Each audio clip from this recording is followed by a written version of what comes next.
Donc bonjour, aujourd'hui on va voir comment remplir le formulaire de questionnaire pour les inscriptions du Caramove et ensuite comment on l'exploite au sein de l'équipe. On va voir ensemble qu'il y a plusieurs manières de l'exploiter et de répartir les tâches et on commence tout de suite avec la première page qui s'appelle Guide où vous retrouverez toutes les informations des types d'onglets et de fenêtres qu'on va rencontrer. Donc on va les traverser une par une. Mais avant toute chose, on va commencer par la première étape qui, avant même d'ouvrir ce document, c'est d'avoir accès au questionnaire. Donc on a une hiérarchie qui s'appelle Caramo Baby avec Caramo 26 et dedans on retrouve du coup un sous-dossier qui s'appelle questionnaire et dedans on a donc le questionnaire K10 inscription et on a généré à partir de ce même questionnaire le point Excel qui en sort, le Google Sheet plus exactement, pour se récupérer les réponses. Donc voici le questionnaire et on peut le modifier bien sûr, l'adapter en fonction des jours, des heures et des accès à l'édition, ainsi que le thème. Et dans les réponses, donc là on part vraiment de zéro, on peut afficher dans Sheet le fameux résultat. Donc là pour l'instant on n'a qu'une personne inscrite, mais bien sûr chaque colonne correspondra à une question de questionnaire. Euh, pour exemple, je vais donner celui de l'édition numéro 9, qui se trouve ici, on a eu beaucoup de monde. Je vais parler rapidement du questionnaire, qui est encore aujourd'hui en discussion. Nous ajoutons chaque année des nouvelles questions, nous les reformulons, nous rajoutons des petites nuances pour que ça ne fasse pas trop copier-coller. Mais c'est reste quand même de base une copie de l'édition précédente avec les retours de chaque personne.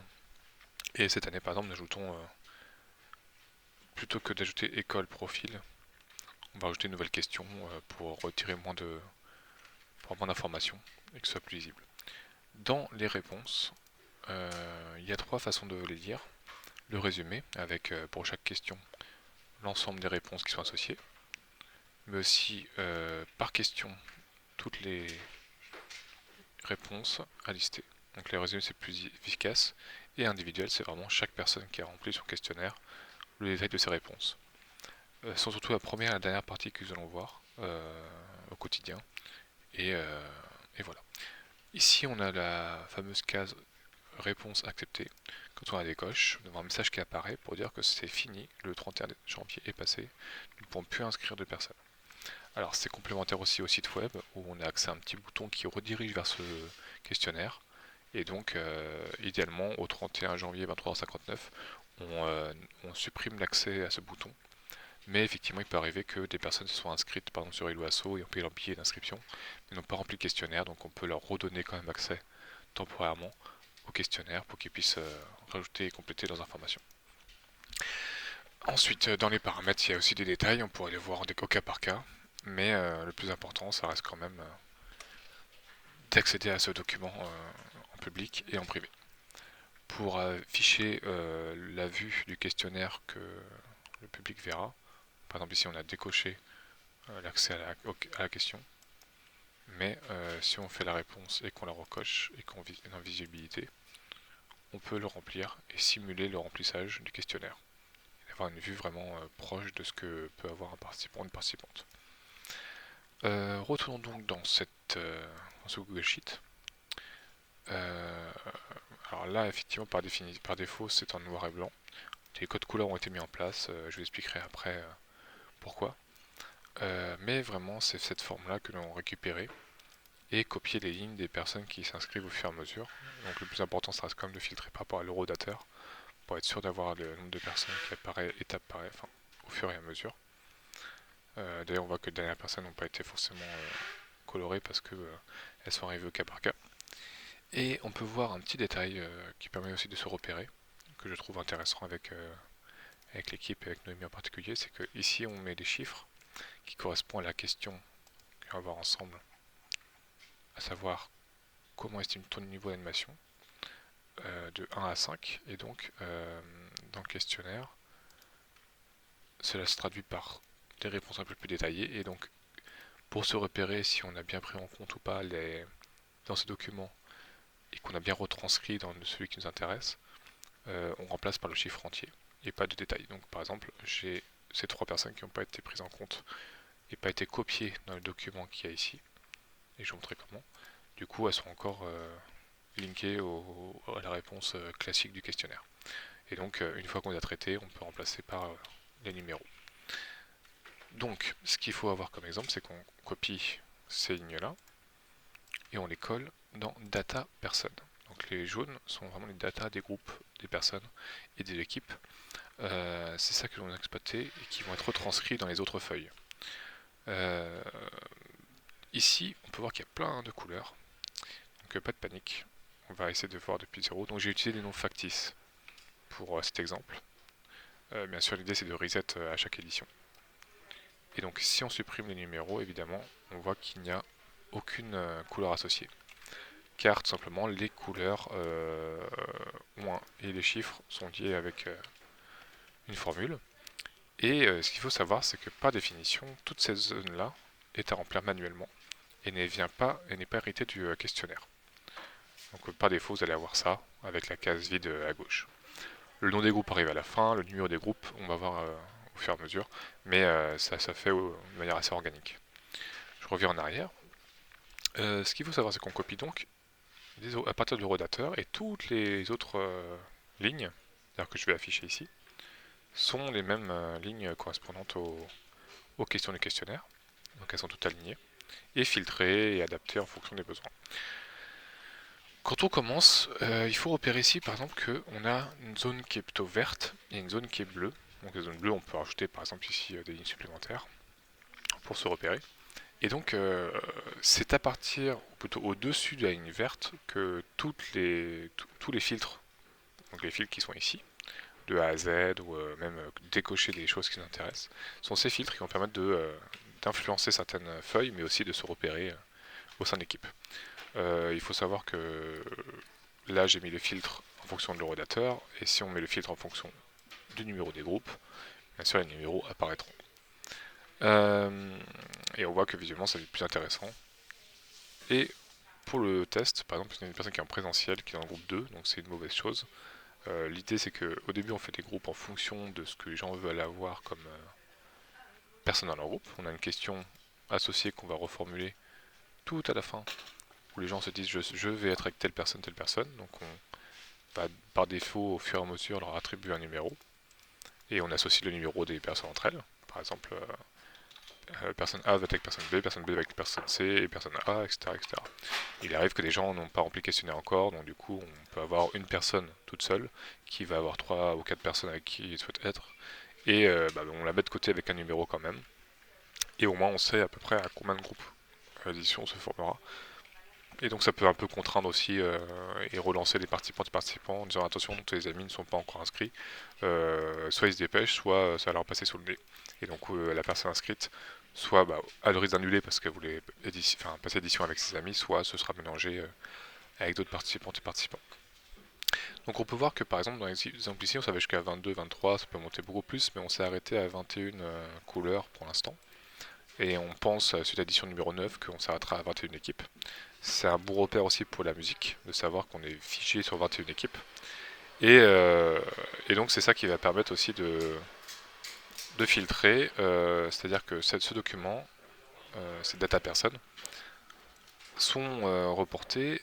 Alors là, les mails, bien sûr, il faudra les reporter, ça servira à contacter les personnes, mais on peut aussi les annoter, rajouter des informations. Par exemple, ici on a inséré une remarque, on peut rajouter un petit mot, par exemple l'adresse mail n'est pas valide, ou le prénom par exemple de la personne qui est ici. On a une question qui sera plutôt le nom de la personne en fonction de son genre, donc on va avoir la petite identité qui sera le genre administratif, et puis le genre effectif, on va dire. Donc c'est vrai que ça peut être des annotations qui peuvent être intéressantes pour le générique de fin de Caramo. Et le Discord, on en parle un petit peu en détail, mais l'idée c'est qu'au fur et à mesure que les gens s'inscrivent sur le questionnaire et entrent sur le Discord, on puisse les taguer avec le rôle de participante ou participant 2026. Et idéalement, même si on sait qu'elles sont en ligne ou sur place, leur attribuer le tag sur place ou à distance pour qu'on puisse attribuer ça le plus efficacement possible dès la phase d'inscription. Donc ça se fait au fur et à mesure, moi je mets en gras dès que c'est fait. Si c'est pas en gras, c'est que la personne ne s'est pas connectée sur Discord ou elle n'est pas encore arrivée Les écolo-profils, du coup, vous avez vu que c'est dépend de la question. Les niveaux, effectivement, on a un petit résumé.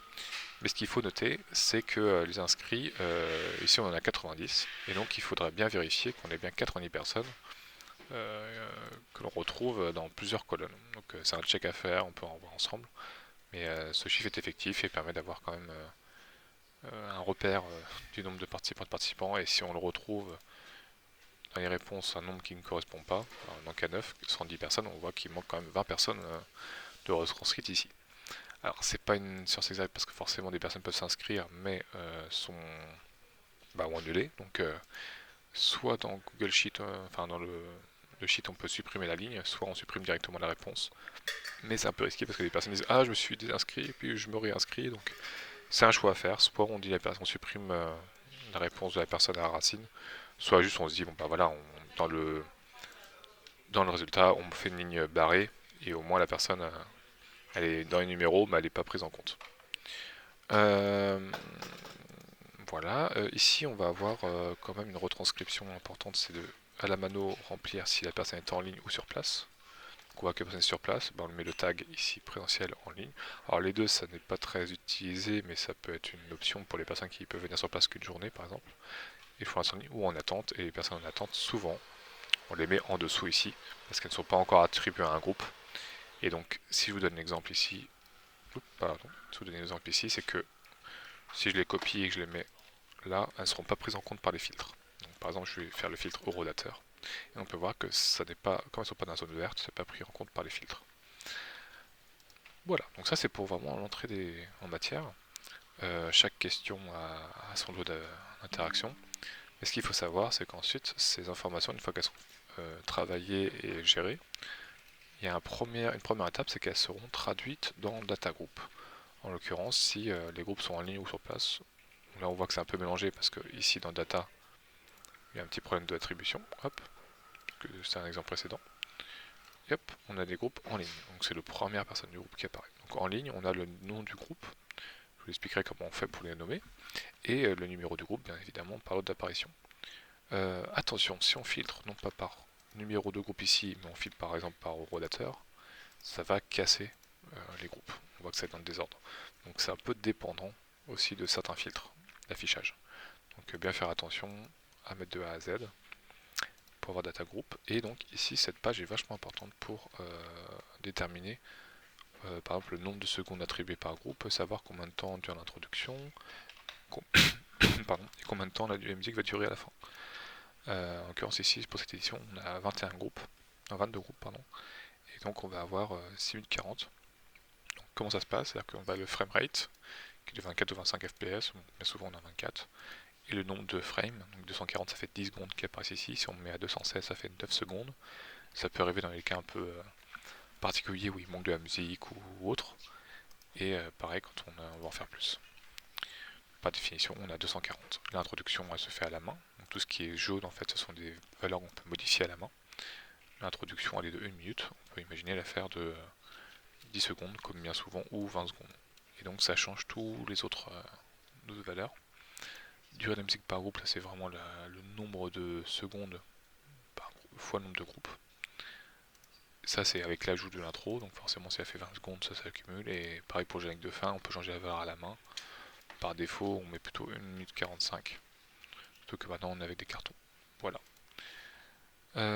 Ici on peut avoir juste cette zone là où on peut modifier des choses. Le besoin matériel, les phrases d'accroche Discord, technique, etc. Mais tout ce qui est là, par exemple, data, dès qu'il y a une data, on ne les modifie pas. D'ailleurs, il faut bien voir que parfois il y a écrit des petites remarques, ne pas toucher, etc. Donc c'est intéressant de fouiller un petit peu et de lire avant de toucher à quelque chose. Et là, vous pouvez voir, j'ai déplié. Et on va avoir des informations supplémentaires, notamment les prénoms des membres des groupes, leur pseudo, leur méthode d'anime, etc. Ça permet d'avoir plus de détails. Et ce qui est intéressant avec le monde des groupes, c'est qu'on peut avoir le nom du groupe à la fin quand les équipes sont formées, et on fait un nom de groupe en fonction du prénom. Par exemple le HU de Hugo, le J de Justine, le A et de Ambre, et le Li de Lily. Et donc ça fait Ujali pour le prénom. Et donc ce nom de groupe se fait le plus tard possible, avant de commencer à distribuer les gens sur Discord, parce qu'effectivement il peut y avoir dans les moments des personnes qui annulent, etc. donc dès début février. Il ne faut pas les remplir ici, parce que vous allez voir que s'il y a une formule, il faut vraiment les faire copier-coller ici, un par un. C'est-à-dire que par défaut, il n'y a rien d'affiché, il faut les taper au moins une fois et les copier-coller au nom numéro associé.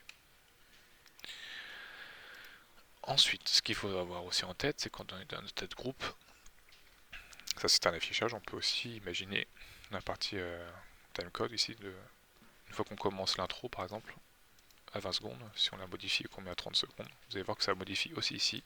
Le groupe 1, il commence de la 30e seconde à la 40e seconde, etc., etc. Vous allez voir aussi, vous avez vu tout à l'heure, mais ça modifie aussi si on change les nombres de secondes par groupe. Donc c'est très organique et efficace. Si vous cassez une formule, il y a moyen de copier celle précédente et de prendre en compte les numéros.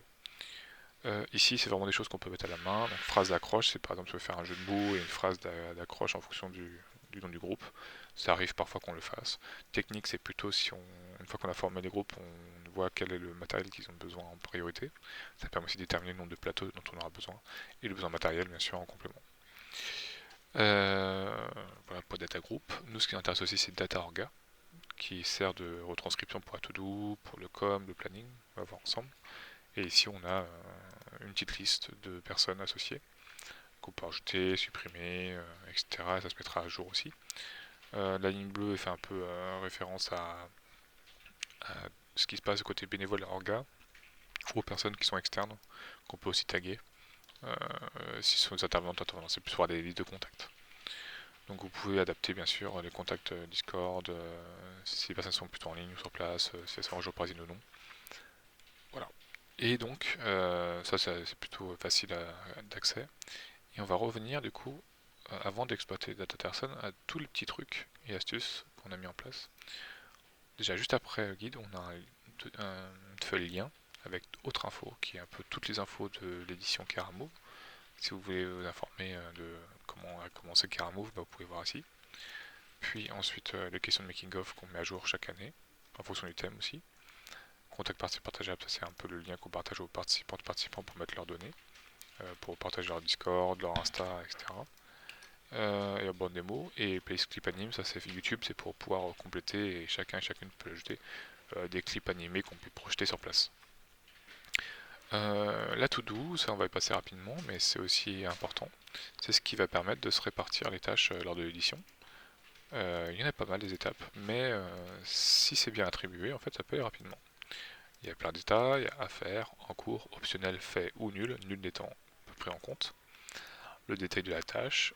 On met aussi au-dessus des infos sur à quelle période il faut commencer à s'y mettre. Et la personne qui on attribue. On peut attribuer plusieurs personnes. Et elle va s'accumuler. Le quand, ça peut être la date liée à l'événement qu'on va exploiter. Donc ça peut aussi permettre de faire un rétro-planning.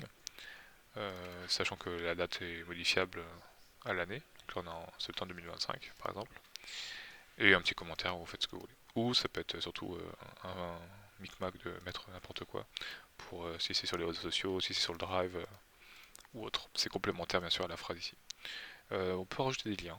Ici par exemple il y a un lien vers le dossier PSD où il y a les affiches précédentes qui peuvent servir de modèle.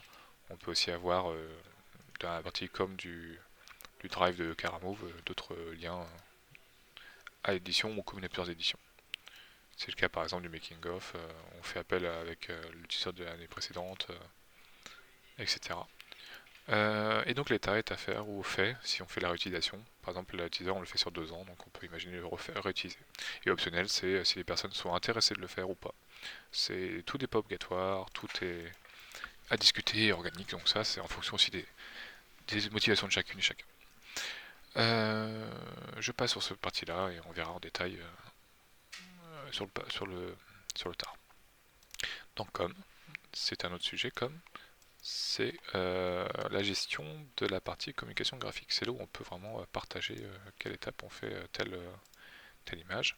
Donc bien sûr la story Instagram, le sondage thème, ça arrive chaque année, on essaie de mettre ça en place, c'est de proposer aux participants de laisser des idées de thèmes. Vous pouvez bien sûr les suivre au fur et à mesure ces niveaux. Vous pouvez changer la couleur de la ligne bien entendu et attribuer d'après la liste data orga qui va s'en occuper. Les dates, c'est plus pour les posts. La deadline de créer notre image, donc post thème par exemple, post de date, ces trois là sont complémentaires et on peut dire si ça a été prêt et si ça a été fait, et si ça n'a pas été fait, du coup on peut imaginer reporter la date bien évidemment. Donc idéalement c'est d'avoir une sorte de roadmap logique en termes de scénario de com. Et à la fin on peut avoir même en mars des remerciements pour le making of, etc. Donc ça peut aussi se déborder du Caramove, c'est vraiment pour faire vivre le Caramove au-delà de sa semaine. Dans planning, on peut retrouver le planning aussi de l'édition. Donc ça c'est plus vers la fin quand chacune et chacun saura sa disponibilité. On peut attribuer des rôles pour à la fois les visios en ligne, parce qu'on fait les visios en ligne avec les groupes, mais aussi les personnes sur place. L'installation qui sera disponible pour les courses, mais aussi l'ouverture au public ou aux participantes. Là on est habilitateur, mais on peut, comme c'est écrit à négocier, ça discutera avec le TPE, surtout pour les 10 ans. L'installation et accueil des participantes pour qu'ils aient une personne référente. C'est complémentaire aussi avec le Discord. C'est-à-dire qu'on peut imaginer ici, notamment, là c'est écrit personne tout le monde, mais dans l'idée c'est qu'on ait au moins une personne modératrice sur le Discord qui sert de référente ou de référent pour que les gens puissent savoir à qui poser la question. Donc le mieux c'est de taguer modo, bien évidemment, comme ça on a le rôle associé à plus qu'une personne. Mais voilà, vous pouvez vous mettre ici en veille pour Discord. Pareil, quand on sera sur place, forcément les personnes qui seront sur place auront difficilement accès à Discord au taquet, s'il y a des questions, surtout pour les équipes encore en ligne, qui rendent le samedi soir. D'ailleurs, on va essayer le rendu qui se ferait. Donc, petite info, pizza à 20h pour la manger, mais le samedi, ce qu'il faut savoir, c'est que maintenant on appelle la pizzeria le midi, et pas le soir. Donc c'est une petite note à prendre en compte. Les ateliers, ça a été atelier vert, on peut imaginer d'autres formes d'ateliers. Le public qu'il faut qu'on mette en place, ça prend peut-être une autre forme que simplement être assis à une table. Ça peut être imaginé plus interactif. Le petit déjeuner à préparer, la préparation de la projection et le soir du dimanche, l'après-midi du dimanche pour installer l'apéritif et le rangement final. Voilà. Donc c'est plutôt un modèle qu'on a de chaque année, hein. Il n'y a pas beaucoup de nouveautés. On peut juste les adapter un petit peu. Et taguer les personnes aussi à la liste. Avant de passer sur le dossier qui est important, on a l'inventaire. L'inventaire c'est un peu la liste, liste des courses. Dans un premier temps, matériel consommable. Donc on peut voir encore une fois les détails, hein, avec l'état. Donc réutiliser, prêter, acheter, louer, etc. Et on peut rajouter des lignes. Idéalement des lignes. Vous voyez qu'il y a une ligne vide ici. Si vous voulez rajouter une ligne, il vaut mieux faire insérer au-dessus, quand ça sera pris en compte par la formule de calcul. Et donc, et aussi dans le groupe qu'on peut ranger. Et donc, matériel consommable, ça va être beaucoup de réutilisation, on va pas se mentir. On a pas mal de stock à dame. Mais par exemple, tout ce qui est course, donc acheter les poissons, les fruits, les gâteaux, tout ça, on peut les imprimer pour que ce soit plus facile à gérer. On peut par exemple prendre cette ligne-là, jusqu'ici. Alors, goodies pas inclus. Et on fait fichier, télécharger en PDF. Je vous montre directement. On n'a pas feuille actuelle, mais cellule sélectionnée. On peut choisir un format A4 bien sûr, en porte-portrait. Et ajuster à la largeur ou ajuster à la page, peu importe. Et donc on peut imprimer cette page, comme ça au moins on a une trace pour faire les courses et surligner. Par téléphone ça fonctionne aussi, comme ça vous pouvez changer l'état en temps réel et vous répartissez au sein de l'équipe l'achat. Pour ce qui est matériel numérique, alors les goodies, c'est les affiches, pardon, les stickers, etc. Ça change pas grand chose. Les affiches, ça peut être à déléguer, c'est-à-dire que c'est une imprimerie qui, une fois l'affiche réalisée, on a à peu près un budget de 50 € pour 50 affiches, sachant qu'il y a 35 personnes sur place et beaucoup de personnes en ligne qui reviennent pour la projection du dimanche ou qui viennent pour la projection de mars avec le making of. Donc ça correspond en général à 50 affiches. Pour ce qui est du matériel numérique, donc il y a pas mal de choses qu'on a, des dons qui ont été donnés, des prêts, je pense à la tour d'ordinateur qui est la mienne, des souris c'est Dada, et on peut rajouter aussi des remarques pour ça. Donc je vous donne pas trop de détails sur les stocks, on verra ensemble. Mais ce qu'il faut savoir c'est qu'il y a ce stock qu'on a nous. Le prêt externe c'est en fonction des personnes, donc les rallonges électriques par exemple c'est TPE, et les besoins c'est au cas d'édition, si on a des besoins pour les équipes. Et ça soustrait, il y a un calcul très simple qui, si on a un en moins, ça soustrait, il ne reste plus qu'un à dame. Et si on a 3, forcément il en reste encore un à louer ou à chercher en prêt. Voilà. Pour ce qui est de l'inventaire, il y a aussi une autre feuille, c'est la comptabilité.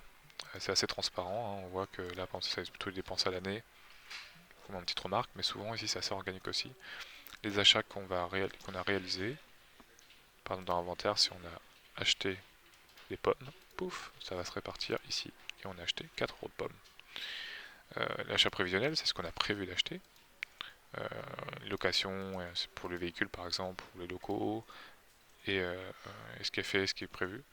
Note de frais, ça, par exemple, cette édition 9, on a eu Benjamin Serbet pour l'hôtel et le train, ça nous a coûté une avance. Et par exemple, Dada qui a fait un don de 1000 euros qui a été directement reparti sur le making-of. Et donc, faut pas hésiter à mettre une remarque making-of aussi. Ici, c'est entrée d'argent, donc billetterie encaissée, on va voir ensemble. Reste à encaisser, ça c'est dépendant aussi de data personne et de dossier qu'on va voir après. Et voilà. Et donc, je vais passer rapidement les 3 derniers. Pour print, par exemple, on voit que c'est pas dans l'ordre, mais dans print, on a surtout cette partie pizza party qu'on imprime pour la pizza, pour réservation. Et pour filtrer, vous avez le droit de filtrer par prénom, enfin plutôt par nom de famille, pardon, de A à Z. Vous allez voir, ça dispatche tout. Et comme ça, vous pouvez imprimer ici, en fonction de nom de famille, les feuilles. Et donc c'est intéressant. Alors il y a une formule que sur la première case. On peut imaginer, hop, reglisser tout ça, s'il manque des noms. Et là, ça peut casser, donc il faut faire attention à comment vous le faites. Je vous expliquerai une petite subtilité, j'avoue que parfois moi aussi je m'y perds. Mais le mieux c'est de se dire, bon voilà, là il y a 39 personnes sur place, c'est cohérent avec le nombre de personnes ici, donc on va refaire par nombre de groupes. Est-ce que c'est cohérent par rapport aux 39 personnes qui est censé être sur place? Je vois les chiffres, voilà. Pas ici parce que ça va calculer. Mais par exemple, le nombre de présentiels, on a 35 personnes, donc il y a un problème déjà dans les nombres. Donc c'est des choses qu'il faut vraiment faire attention, c'est que dans le print, ça corresponde bien. Donc le mieux c'est de quand même supprimer depuis 0 toutes les lignes suivantes. Hop. Alors, je fais une bêtise par exemple, c'est que j'ai pas filtré avant tout. On filtre par rodateur. Hop. Rodateur c'est un peu ce qui fait faux hein, quand même. Là, on a bien 92 personnes. Dans print, on va donc avoir tous les noms et les prénoms des personnes. Et on retrouve avec 39 personnes. Il y a des gens qui sont en double. Donc le mieux c'est de supprimer le plus loin possible tout ça. On voit que les prénoms sont suivis. Pareil pour ici. Hop, on supprime. Et ensuite on peut choper les 2 premières lignes. Et si tout va bien, et j'ai pas fait mon travail, hop, on peut descendre en bas. Et on voit que ça peut casser. Donc on verra en détail cette petite cette page. Elle doit être un peu cassée. Pour le tirage, là c'est plus le tirage, on va afficher ou cacher en fonction, c'est le tirage des licences. Donc on met les pseudos des Discord des personnes en face. Alors, liste participants en double, c'est que les personnes peuvent être plusieurs emojis, donc c'est pour filtrer. Mais l'idée c'est qu'on met la liste des participantes. Les participants, ils ont chacun un numéro associé. On va sur le lien qui est ici, et on peut faire un random entre un numéro minimum et maximum, et c'est ça qui nous donnera le chiffre correspondant, enfin le nombre correspondant à la personne qui a gagné la licence. Donc ça c'est un peu à faire à la mano depuis le Discord, depuis les emojis. Et pour les visios, c'est là qui nous intéresse aussi les visios en ligne et sur place. Donc là on voit que c'est un peu dans le désordre, parce que justement ce n'est pas filtré correctement. Hop, encore une fois les fils c'est important. Les visios par groupe, et donc là on a les groupes en ligne, qui correspondent avec leur nom, encore une fois qui sont récupérés, hein, on ne les note pas à la mano, ici. Et le numéro associé du groupe, jusqu'à 23. Et l'ordre de passage. Alors vous verrez que l'ordre de passage ça va jusqu'à 6, puis là on a jusqu'à 8.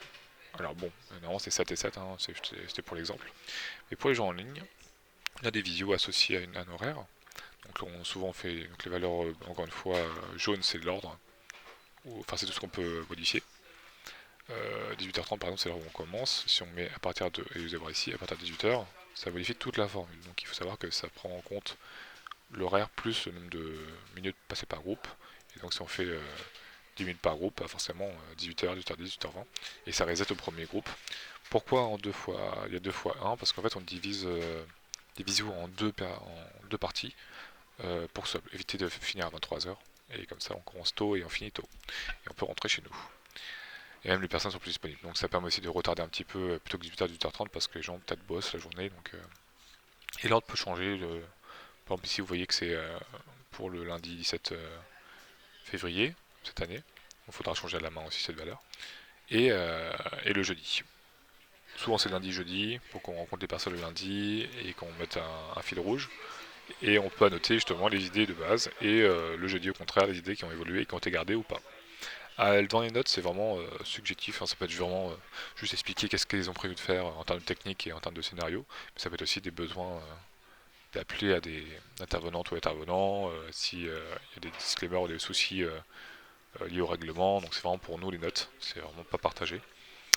Et c'est pareil pour, alors là par exemple il y a tout 1, 1, 1, 1, c'est pareil pour ici, alors c'est pour le samedi, c'est plus pour le making of, qu'on voit à partir du groupe présentiel, 1, 2, 3, etc. C'est pour avoir un horaire de making of, donc là j'ai mis 15 heures par exemple, on peut imaginer à partir de 10 heures s'il n'y a pas beaucoup de groupes, et donc 10 heures, 10h15, etc. Pareil on peut glisser jusqu'en bas, et on voit qu'il y a 12 groupes qui doivent être en making of. Bon là on avait rajouté 2 lignes en plus, donc on a 9 groupes en making of, ça finirait à midi, dans la salle de cinéma ou de lieu où on a de tournage. Sachant que 15 minutes, c'est le strict, c'est plutôt, ça prend en compte aussi le fait qu'on aille appeler les groupes qui viennent, le temps d'installation du lighting et tout ça. Donc bon, c'est à titre informatif, encore une fois, de repère. Et tout à droite, pour finir, c'est tout en haut, des infos à donner aussi en termes de planning, notamment si on veut interviewer des personnes sur place.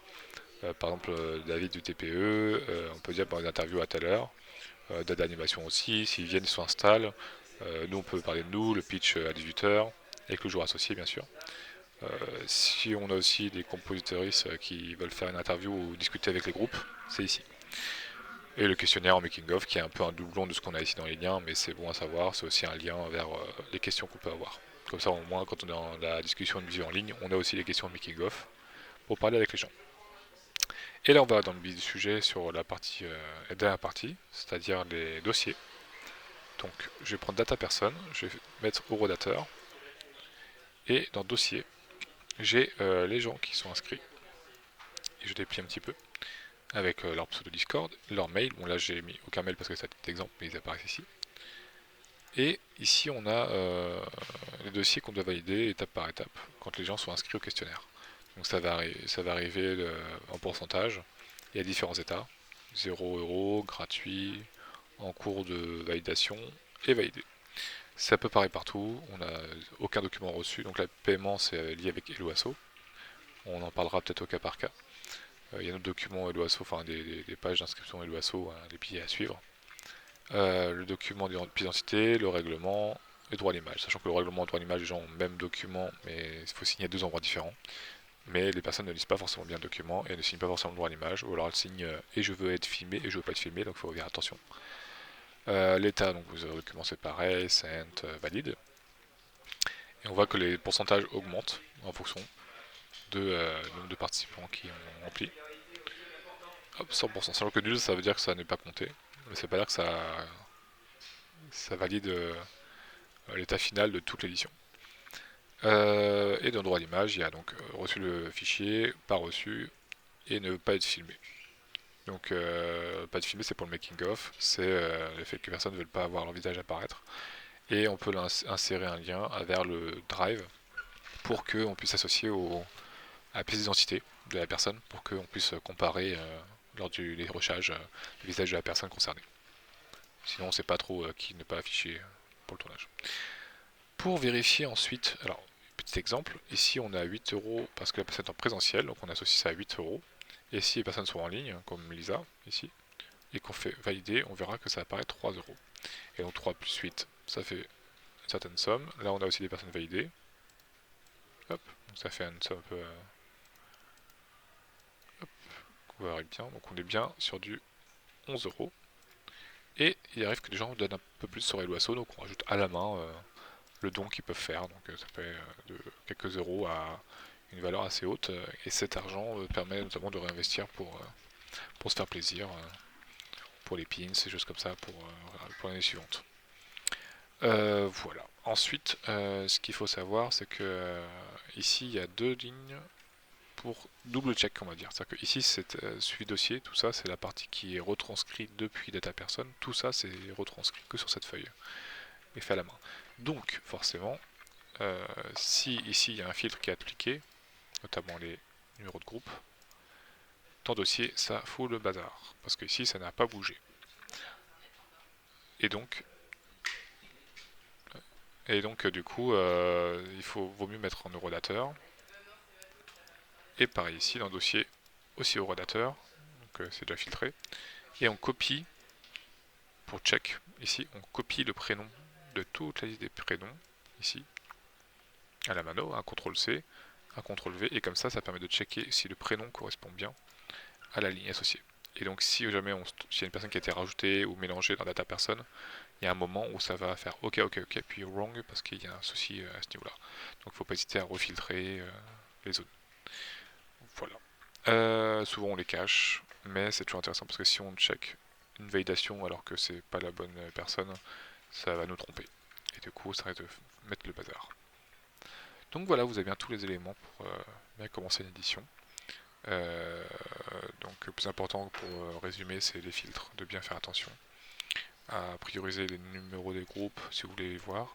Alors petit tips, si jamais des personnes ne sont pas encore dans le numéro, parce que c'est encore en WIP, par exemple on peut mettre la personne ici dans le groupe, imaginons qu'il n'y ait que 23 à 21 groupes, ces personnes-là ne sont pas encore dans des groupes figés, moi je mets 100, donc ça fait un groupe WIP on va dire, et ensuite je les répartis, comme ça quand je filtre, je puis les voir à la fin, ou alors je mets les groupes 0 et du coup je les vois au début.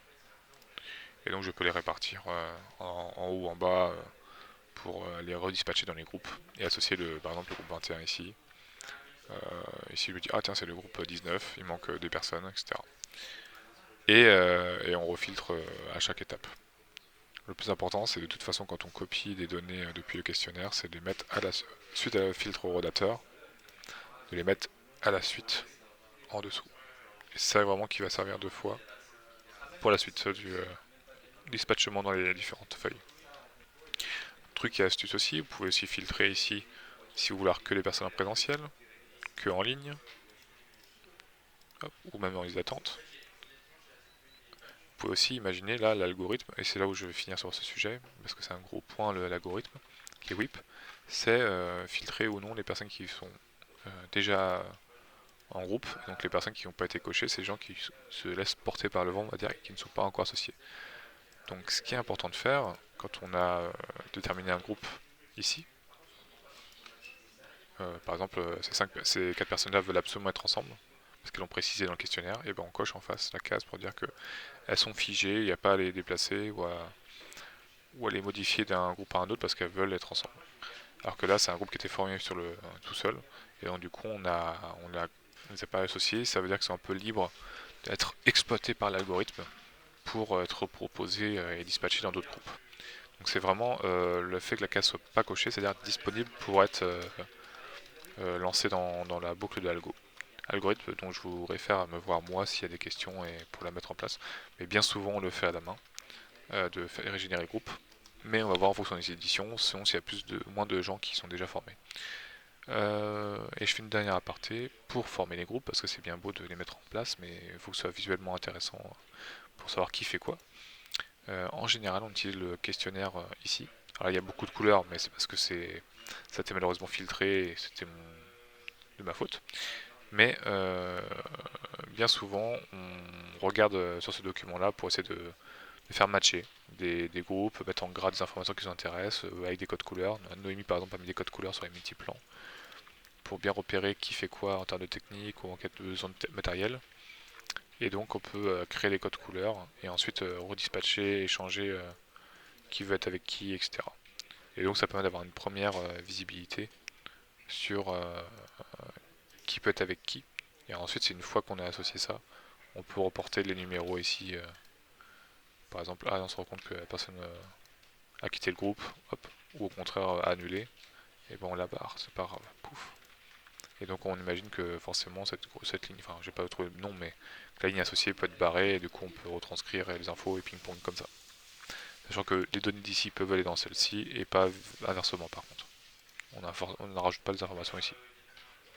dans le sens où elles sont déjà linkées avec le questionnaire, donc on va pas rajouter des colonnes à volo. Ceci étant, on peut quand même rajouter des colonnes en amont, où tout à la fin du questionnaire, le lien ne sera pas perdu. C'est juste qu'il faut éviter de trop en abuser pour risquer de se perdre, mais ça se discute, on peut en parler ensemble. Voilà pour moi, et je vous souhaite bon courage pour la suite.